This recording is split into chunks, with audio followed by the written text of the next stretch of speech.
We've heard it before. People telling you which bike to start on. You watched many videos on which bike to start on. And you're probably shopping for your first bike. As a dealer that sold many bikes over the last 10 years, I'm gonna show you 5 bikes that are actually worth for a beginner. One of the most important things to me when buying a beginner bike or any bike at all, number 1 is the experience while owning it. But the most important is the resale value. How is my exit gonna look? Now, I understand many of you are not gonna agree with starting on a 600, even 1,000. Ultimately, it comes down to you and your comfort level and what you think is the best thing for you to do. So our first bike is probably one of the most popular beginner bikes, and that is a Kawasaki Ninja 400 that many of our riders start on, and especially females. Ninja 400 is super popular. Kawasaki has amazing colors when it comes to this bike, and not to mention, they have really good resale value. If you want an easy answer, this is the bike. You don't have to think about nothing. You just get on it. It's a low 400, but it does the job well. So let's say you're just not a Kawasaki fan and you want something different that kind of stands out in your own way. The next bike I'll show you is the Yamaha R3. This is probably, in my opinion, the prettiest beginner bike. It comes in beautiful Yamaha color.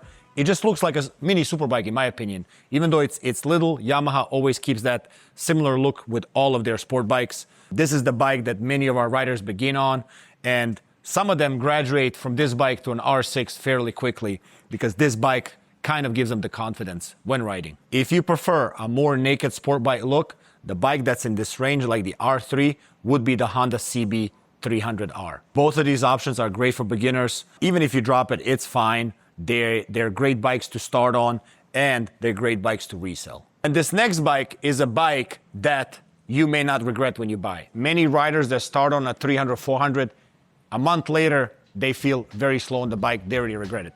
This Honda CB 500 can take care of that problem. To me, this bike is like the sweet spot. It has a little bit more power, more torque, a little bit faster.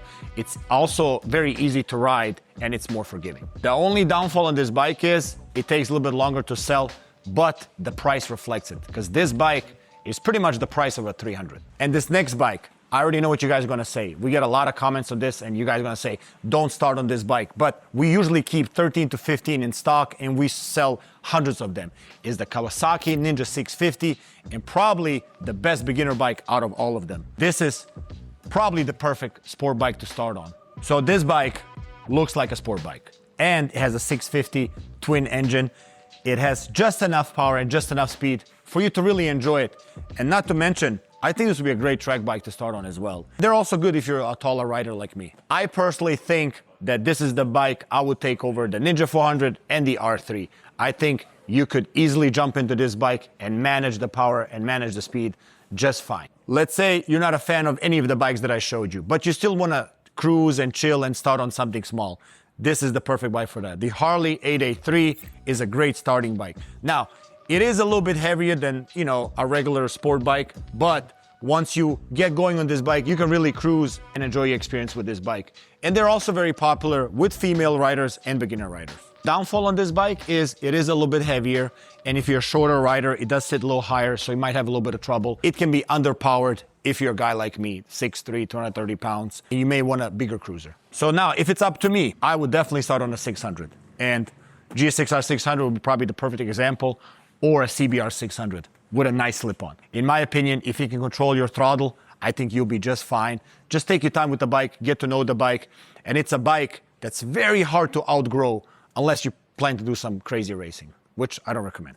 And when it comes to value, both of these bikes that I showed you are really good on value. If you want to own it for a year or two, it's easier to exit than a much smaller bike, and maybe at that time you can jump to a 1000. All right, so let's talk about what you really shouldn't buy. And I know I crossed that line before. When you look at these bikes in today's market and these bikes that are currently being made, they're very powerful, very fast. So I don't recommend you start on a 1000cc like an R1 or a BMW S1000. And also, not to mention, don't also start on a big bagger. I mean, with a Road Glide, it's a very heavy bike. It's also powerful, and that's something I wouldn't recommend to start on. Start on a smaller bike, get to know it, because you want to love the experience of riding. You don't want to start on these bikes and hate it.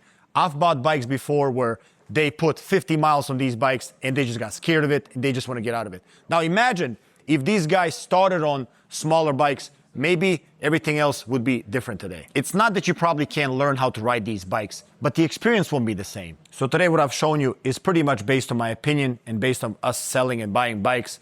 Now, that doesn't mean you can't start on something that you're comfortable with, but this is just a guide for you to really consider, A, you have a great experience, and you can still sell a bike at a great deal. So now, before you go buy your first bike, click this link here so that nobody lies to you when you buy your first bike.